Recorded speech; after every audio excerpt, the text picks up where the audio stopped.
Hola, en esta presentación vamos a descubrir algunos detalles que González trae a la luz con relación a la imagen de Dios, el lenguaje antropomórfico y la doctrina de la Trinidad desde una perspectiva latina.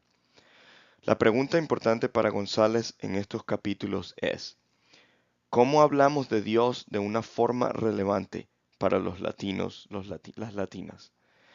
Es esta pregunta que nos lleva a una reflexión más profunda de la persona de Dios y de la relación que hay entre Dios y su creación. Comenzamos a indagar en esto con esta segunda pregunta. ¿Cómo nos imaginamos que Dios es? ¿Y qué bases tenemos para hablar de Dios desde una forma concreta? Desde nuestra perspectiva latina, creo que tenemos mucho que dar en cuanto a estas doctrinas, tanto la doctrina de la Trinidad como las doctrinas de cada persona de la Trinidad por individual. En las próximas semanas llegaremos a esto en más detalle. Sin embargo, en estos dos capítulos de González veremos cómo llegamos a un lenguaje propio nuestro y cómo este lenguaje es influenciado por nuestras experiencias de opresión y nuestro contexto. Sin embargo, podemos desarrollar de forma similar, no importando el contexto, la idea de la imago Dei o la semejanza de Dios. ¿Qué queremos decir cuando leemos la Biblia que el ser humano fue creado a la imagen de Dios? Es aquí donde González recalca que, en otras palabras, el lenguaje antropomórfico tiene su base en la presunción no que Dios sea como nosotros o como nosotras, sino que somos nosotros y nosotras como Dios. Si entendemos que el lenguaje que usamos para hablar de Dios es contextual, cuando decimos que Dios vive o que Dios es creador, por ejemplo, estamos utilizando ideas de Dios que son expresiones de cómo vemos y entendemos el mundo. Este lenguaje cambia, por supuesto, cambia con nuestro concepto y nuestras experiencias. De esta forma, cuando leemos la Biblia no estamos leyendo un texto sin tener presunciones de este. Por el contrario, estamos leyendo el texto y descubriendo los temas que nos son importantes primeramente. Segundo, descubrimos las problemáticas que nos afectan. Y tercero, los personajes que son o están cercanos a nosotros y nosotras. Este proceso también es utilizado en los credos y sus artículos, el cual son expresiones detalladas de este descubrimiento y de poner esto en una forma sistemática escrita. Esto lo veremos más adelante de forma más detallada cuando estemos hablando de la neumatología como la teología del tercer artículo. La compleja historia de Nicea nos lleva a ver la lucha que siempre ha existido de entender cómo Dios es y se manifiesta en su creación.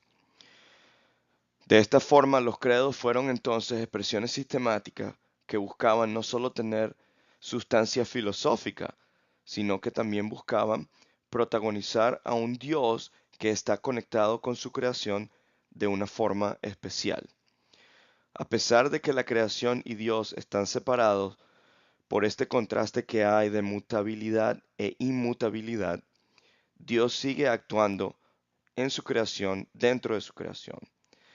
Desde nuestra perspectiva latina, entendemos no que Dios es un concepto filosófico muerto, sino que Dios está de forma palpable en contacto con su creación en lo general y con el oprimido en lo particular. Esto es lo que González recalca cuando habla de nuestra conexión latina en cuanto al concepto de la Trinidad. La Trinidad como ejemplo de comunidad nos ayuda a estar tanto en, conectado con la creación como conectado con el oprimido. Después de que descubrimos que Dios no es ajeno a su creación, entonces entramos de lleno en la diferencia del lenguaje ortodoxo de la Trinidad y su entendimiento propio latino. González quiere resaltar que la relación comunal que existe en la Trinidad es el modelo de toda la creación. La relación comunal que existe en la Trinidad es el modelo de toda la creación. Dios no es solo un ejercicio del intelecto, sino que es amor y está en contacto con todo lo creado. De esta forma, la Trinidad viene a ser este modelo que, si es entendido correctamente, demanda nuevos paradigmas, no solo para las sociedades, sino también para la Iglesia. Es aquí donde González nos trae un reto fuerte a nosotros y a nosotras. González quiere decir que si Dios no es un ejercicio del intelecto solamente, muchas de las organizaciones del mundo, muchas de las estructuras que hay, particularmente económicas en el mundo, están basadas en este entendimiento del intelecto. Lo que González está tratando de darnos ver es que si Dios es amor, tenemos que entonces ver muchas de estas estructuras, particularmente las estructuras socioeconómicas, y tenemos que comenzar a darle cabida a este concepto de amor que lleva a nosotros a traer retos a estos paradigmas de las sociedades y también de la iglesia. Este es el reto que nos trae.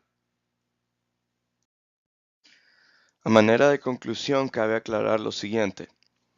El punto de González en estos capítulos es llevarnos a pensar en un nuevo punto de partida para entender la doctrina de la Trinidad y, como consecuencia, las doctrinas de cada persona de la Trinidad individualmente.